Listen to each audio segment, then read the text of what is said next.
All right, welcome back, everybody. It's 25 minutes before 8 here on the program. Time to cross over to our TNA SABC breakfast briefing. Palesa's hosting it for us this morning. We're talking 90% music quota. It's over to you, Palesa.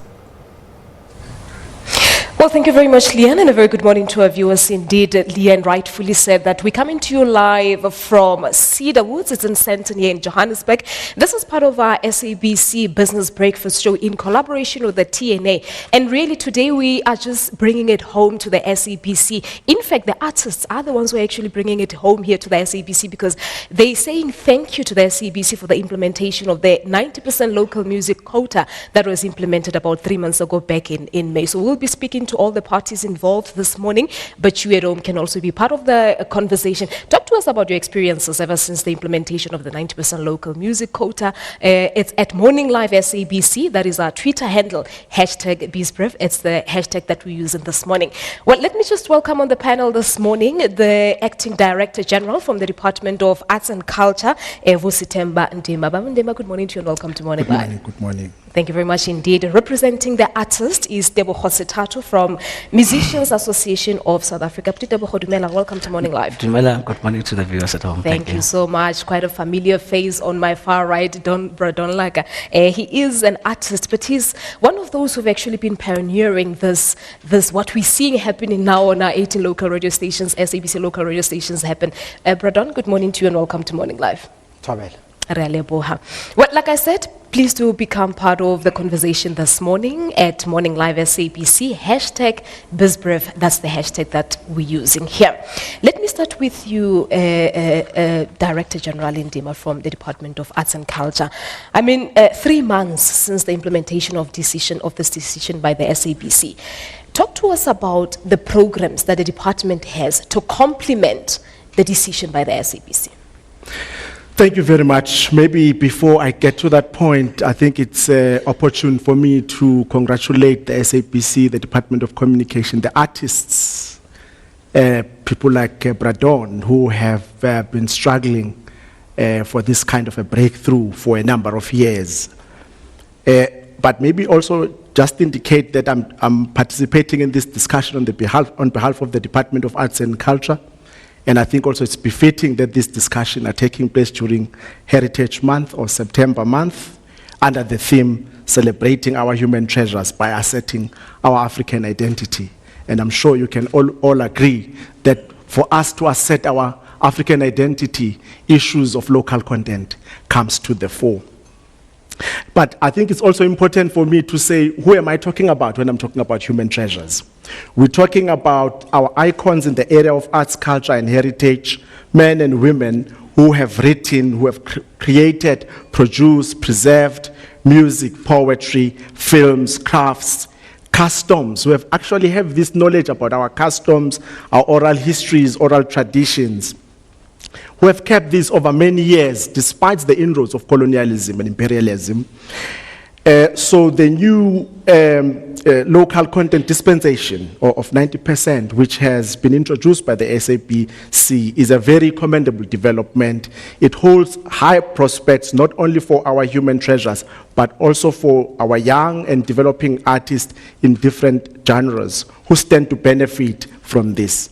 I've carefully chosen the phrase "stand to benefit" because of my conviction that the benefits will not happen automatically, but that it will require concerted effort from government, from the artists, from all role players in the industry and in the sector. The whole sector should work together in ensuring that there is adequate local content that dominates the airwaves, film and television screens. But maybe now, getting back to the question that you have asked, as a Department of Arts and Culture, during this month of September, as you would know, we support a number of programs that deal with local content.